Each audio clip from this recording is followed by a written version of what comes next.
అందరికీ నమస్కారం. I dream media సగర్వంగా సమర్పిస్తోంది సిల్వర్ స్క్రీన్ లెజెండ్స్. ఇవాల్టి మన అతిథిని పరిచయం చేసుకోవడం కొంత గజగజ వణుకుతూ మొదలు పెడుతున్నాయి. ఎందుకంటే ఆయన మాటల మాంత్రికుడు.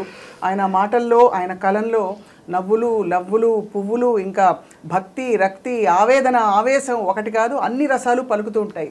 ఎన్నో హిట్ చిత్రాలు, సుమారు 202 చిత్రాలకి ఆయన సంభాషణలు అందించిన రచయితగా, అలాగే 50 చిత్రాలకు పైగా తన నటనా కౌశలాన్ని కూడా అందించిన గొప్ప నటుడిగా, అండ్ అన్నిటికంటే ముఖ్యంగా గొప్ప సెన్స్ ఆఫ్ హ్యూమర్ ఉండే వ్యక్తిగా, జీవితాన్ని చాలా దగ్గరగా గమనించే ఒక అన్వేషిగా మనకి సుపరిచితులు శ్రీ తోటపల్లి మధు గారు, కళామూర్తి, ఈరోజు మన సిల్వర్ స్క్రీన్ లెజెండ్. సార్ నమస్కారం. నమస్కారం.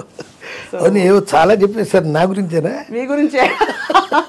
మీరు ఇందాక 5 నిమిషాలు ఇంటరాక్ట్ అవ్వడం చాలు. మీ ముందు కష్టం ప్రదర్శనది. మీకు అది చాలు, మేము కూడా అందుకనే ఇస్తాం. అదే చాలా చాలా గొప్పగా ఉంది సార్ మిమ్మల్ని కలవడం. ఇంత గొప్ప లెజెండరీ రికార్డ్ పెట్టుకుని మీరు ప్రజలకు ఇంకా తక్కువ పరిచయం అయ్యారని నాకు ఒక బాధ మొదలైంది 5 నిమిషాల్లో. అంటే మీ ఇది చూసాక ఇంకా బాగా జనం మిమ్మల్ని తెలుసుకుని ఉండాలి ఇప్పటికే కదా.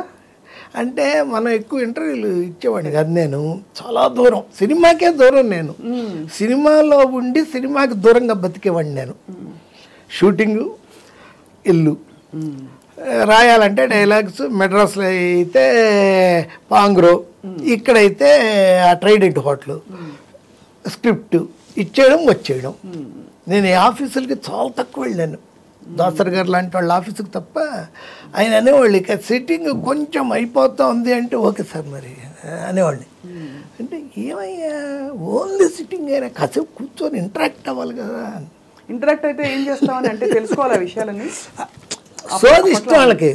సోది ఓహో ఏంటంటే కూర్చొని ఏవో ఆ విషయాలు నేను అనేవాడిని డిస్కషన్లో, ఏమయ్యా అంత బాగుందంటారు, నన్ను అందరూ అంత టాప్ అనుకుంటారు, నాతో చేయడమే, నువ్వేంటి అలా ఇది అవుతావు అంటే, సార్ నేను తిరుపతి వెళ్ళి గుండు కొట్టించుకొని మీ దగ్గర చూడడానికి వస్తే అప్పుడు నేను పాడుతాను సార్.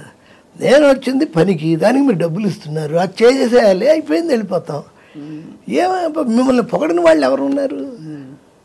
మీకు మైక్ ఇస్తే మీరు పొగడిన వాళ్ళు ఎవరున్నారు? ఓసారి అడిగారు నన్ను, ఏమయ్యా ఇంత ఖచ్చితంగా డబ్బులు తీసుకుంటావు నువ్వు,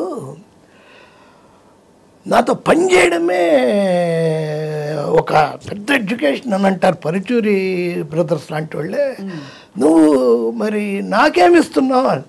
సార్ మీరు ఇచ్చేదే అవన్నీ కట్ చేసుకునే కదా సార్ మీరు అడిగేది. అవునంటే వెంటనే అవన్నీ కట్ చేసుకునే కదా సార్ మీరు ఇచ్చేది. నవ్వారా లేకపోతే? బాగా నవ్వుతారు. ఆయన కావాలని మాట్లాడించి నవ్వు కూడా మోహన్ బాబు కానీ ఆయన కానీ. సార్ ఇప్పుడు అంటే అప్పట్లో నిజంగానే ఇది భయపడి ఇండస్ట్రీలో అవకాశం వస్తే చాలు అని అనుకునే రోజుల్లో మీరు నా విలువ ఇంత అని ఎలా నిర్ణయించుకున్నారు?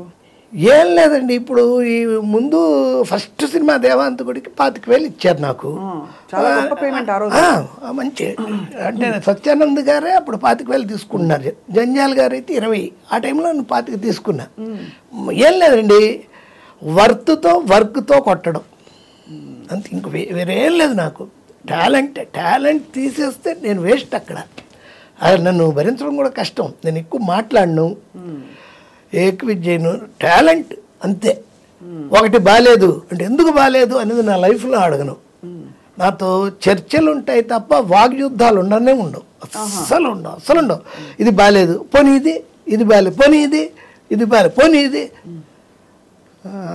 రెండోది కొంచెం బాగున్నట్టు అనే వరకు ఇస్తానే ఉంటాను. నాకేమో గోస్ట్ రైటర్లు, నేను రాయను, డిక్టేషనే. నేను అసిస్టెంట్ రామోన్ ఉండేవాడు సినిమాలకి, కొన్ని సినిమాలకు కూడా డైరెక్టర్లు సత్యనారాయణ నాళ్ళని నీళ్ళని అలా రాసుకుంటాం. మేము అసలు పేపర్ కూడా ఇంటికి తీసుకెళ్ళాం. వాళ్ళు చెప్పడం టేప్లో, వాళ్ళు చెప్పింది రాయడం, అదే డైరెక్ట్గా అక్కడ చదవడం, ఆయనకు స్క్రిప్ట్ ఇచ్చేయడం, మా దూరికి తీసుకోవడం, వాళ్ళు వెళ్ళిపోయాక చించేయడం, డస్ట్బిన్లో పడేయడం, రూమ్ ఖాళీ చేసి వెళ్ళిపోవడం, అంతే. ఇంటికి కూడా అంతే. అది ముందే అయిపోవాలి, అది ముందే తీసుకుంటాను నేను. ఎందుకు సార్ అంటే ఆ భావన ఎందుకు కలిగింది? ఆ డబ్బులు ఇన్సెక్యూరిటీ సినిమా ఫీల్డ్ ఏముందని దీనికి కొలమానమే లేదు కదా. ఇంత చదివితే రావాలి ఇక్కడికి, ఈ టెక్నికల్ ఇది ఉంటేనే రావాలి, ఏమీ లేదు కదా. మాట ఇస్తే కూడా నిలబెట్టుకుంటారు లేదో కూడా తెలియదు కదా. ఆ రోజుల్లో కొంచెం అలాంటివి ఏంటంటే ఒక సినిమా కాదుగా నెక్స్ట్ సినిమాకి మనమే ఉండేవాళ్ళం, ఆ నెక్స్ట్ సినిమాకి మనమే ఉండేవాళ్ళం. అందుకనేంటి ఈ సినిమా ఎండింగ్ పేమెంట్ ఆపి ఇంకో అడ్వాన్స్ ఇచ్చేవాళ్ళు. దీని ఎండింగ్ పరిస్థితి ఏంటంటే మీరే రాస్తున్నారు కదా సార్, మళ్ళీ దాంట్లో ఆపి ఇంకోటి ఇచ్చేవాళ్ళు. బట్ మనం ఇలా జాగ్రత్తగా డీల్ చేసి టాలెంట్తోనే కొట్టడం. మీకు భాష మీద పట్టు ఎలా వచ్చింది సార్? 5వ ఏట మీరు నాటకాలు మొదలు పెట్టారో తెలుసు, కానీ ఇంత పట్టు ఎలా వచ్చింది? అంటే సినిమాకి రాయడం కమర్షియల్ రైటింగ్ ఒక టెక్నిక్ కదా. అవును, నేను డ్రామా రైటర్నండి మొదట. ఆ తర్వాత డ్రామాలే సినిమాలాగా రాసేవాడిని. అక్కడే నేను డ్రామా రైటర్గా విజయవాడలో సక్సెస్ అయ్యాను, ఆల్ ఇండియా రేడియోలో డ్రామా రైటర్ని. ఆ తర్వాత సినిమాలకు వచ్చాక కూడా నాకేంటంటే తొందరగా అయిపోవాలి, తొందర. అందుకనే షార్ప్గా, స్వీట్గా, స్ట్రైట్గా రాసేవాడిని. స్క్రిప్ట్ తొందరగా కావాలంటే ఎక్కువ డైలాగులు ఉండకూడదు. నాకు 2వ పేజీ డైలాగు నాకు తెలిసిపోతుంది, 2వ పేజీకి మారుతుందంటే నాకు టెన్షన్ వచ్చేస్తుంది. కానీ సార్ దాసరి గారి స్టైల్లో బాగా పుంఖాలు ఉంటాయి, అందుకే నన్ను పెట్టుకుంది ఆయన. జీవితం అనేది ఆకు లాంటిది, ఆకు ఎగిరినా కష్టమే, ఎగరకపోయినా కష్టమే, ఇలాంటి ఉంటాయి కదా సార్ ఆయన. అంటే ఎగ్జాంపుల్స్ ఎక్కువ ఉంటాయి కదా. అవును, దీపం, జీవితం ఒక దీపం లాంటిది. దాంట్లో ఏంటి ఒత్తి అమ్మ, అది నూనె నాన్న. అలాంటివన్నీ రాసారా మరి మీరు? అవి రాస్తే నేను ఎందుకు, మళ్ళీ ఆయనే ఉన్నాడుగా. మన స్టైల్లో మనం రాసేవాళ్ళం అంతే. రాయడం ఉంది, చెప్పడమే. వన్ డే 2 డేసేనండి నేను స్క్రిప్ట్ రాసేది. పెద్ద పెద్ద హిట్లు చిత్రమాడుతున్నా అంటే 3 డేస్లో రాసేవాడిని. డైలాగులు మొత్తం అన్నీ ఒకేసారి. అప్పట్లో ఏంటంటే స్క్రీన్ ప్లేకి ఒకడు, ట్రీట్మెంట్కి ఒకడు, అలా ఉండేది కాదు నా దగ్గర. అన్నీ నేనే, 1 మ్యాన్ షో. అలా అంతే రాసిచ్చేయడం, చదవడం, వాళ్ళకి నచ్చితే ఓకే, ఏదైనా తేడాలు ఉంటే మళ్ళీ ఇచ్చేయడం. అక్కడే ఫినిష్ చేసి ఇచ్చేసేవాడిని. కొన్ని అయితే సెట్కు రాను, అక్కడ మీరు అన్నదానికి, ఇందాక అన్నదానికి ఇదే జవాబు. సెట్కి వెళ్ళేవాడిని కాదు. చాలా ముఖ్యంగా దాసరి గారు అయితే వెళ్ళేవాడిని. ఇంకెవరికి ముందే కండిషన్ అది, నేను సెట్కి రాను. ఏదన్నా మీరు ఫోన్లో చెప్పినా నేను చెప్పేస్తాను, హోటల్లో ఉంటాను నేను, ఏదైనా చేస్తాను. దానికి ఏం కారణం సార్? అంటే సెట్కి వెళ్తే మళ్ళీ సోదేనా అని కాదు, మనుషులంటే భయం. అయ్యో, నేను నలుగురు దాటి నేను అసలు 1 to 1 తప్ప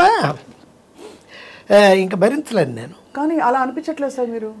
ఇప్పుడు అనిపించట్లేదు, మారారా? యాక్టింగ్ ఇప్పుడు యాక్టింగా? ఇప్పుడు నేను చెబుతా ఉంది అంతా కూడా నాకు ఉంటుంది మనసులో. కానీ ఇప్పుడు ఇంటర్వ్యూ కాబట్టి నేను వచ్చాను. సంజయ్ కిషోర్ గారు లాంటి ఆయన పిలిచారు, ద గ్రేట్ స్వప్న మేడం చేస్తున్నారు. ఎలా మనం ఈక్వల్గా చెప్పి విషయం చెప్పకుండా విషయం చెప్పి ఎలా ఇక్కడ ఈ 1 hour వాళ్ళ ఫుటేజ్ ఉంటుందేమో దాన్ని అలా చేయాలి. అంతే. ఈ కూర్చున్నంత వరకు అంతే. కట్ అయిపోయి బయటికి వెళ్ళామంటే ఇంకా అంతే, ఇంకా అసలు గుర్తు ఉంటుంది. మళ్ళీ బయట ఎక్కడైనా కనపడితే సార్ నేను సార్ మనుషులు గుర్తుంటారు. బాగుంది సార్, మీ నిజాయితీకి ధన్యవాదాలు, జోహార్లు. అయితే మీరు ఆ రోజుల్లో అలా మేనేజ్ చేశారంటే చాలా గొప్ప విషయం. ఇంత గేరేంటి అని అనుకోవచ్చు కదా. ఉన్నాయి, అవన్నీ పేర్లు ఉంటాయి, అవన్నీ ఉంటాయి. అవన్నీ కూడా సరే. 92లో నేను 22 ఫిలిమ్స్ రాశాను, 22 1 yearలో. అది చాలా పెద్ద ఇది అనమాట. ఎందుకంటే మే 26 ఈయన 91 మే 26న ఆయన రాజీవ్ గాంధీ గారు 21న పోయారు. 26 మా కలికాలం రిలీజు. ఆయన పోయాడని చూడగానే వెంటనే నేను తిరుపతిలో ఉన్నాం. అప్పుడు చెన్నై ఫోన్ చేసి జయసూద్ గారితో చెప్పాను, ఒక సాంగ్ ఉంది ఆరణ్య కలికాలం ఉంది కదా బ్యాక్గ్రౌండ్, దానిలో రాజీవ్ గాంధీ డెత్ షాట్స్ ఉంటాయి, అవి వెయ్యండి అని. అప్పటికప్పుడు వాళ్ళు అది వేశారు. అది పెద్ద హిట్. జూన్ 6 అవార్డు వచ్చింది కదా సార్? అవార్డు వచ్చింది నాకు ఉత్తమ మాటల రచయితకు వచ్చింది. June 6 చిత్రం బళారే చిత్రం, అది ఫుల్ కామెడీ, అది super hit. September 20th president గారి పెళ్ళాం. అంతకుముందు నాగార్జున గారికి ఒక 9 ఫ్లాప్లు ఉన్నాయి. ఫస్ట్ టైం నాగార్జున గారు బిట్టు పెట్టింది దానికి, ఆ సినిమాకే. ఆయన ఏంటండి బిట్టు పెట్టారు, నాకు విద్య వస్తున్నాయని ఎప్పుడైనా వాడైనా, నేను హెయిర్ ఉన్నంత వరకు చేస్తానండి, హెయిర్ ఊడిపోయిందని నీకు చేయనని వాడైనా. చాలా అది అంటే విచిత్రం. అప్పట్లో ఆయన కొంచెం టచ్ మీ నాట్గానే సినిమా అనేది ఓవర్ సీరియస్ కాదు మాలాగా. మాకేంటంటే ఇదే ధ్యాస, ఇదే శ్వాస, ఇదే ఆశ. పనికి ముందేంటి, పనికి తర్వాత ఏంటి, ఆ పని ఉందే అది ఆక్సిజన్ మాకు. ఆ మధ్యలో చేసే పనే, ఇంకో పని లేదు.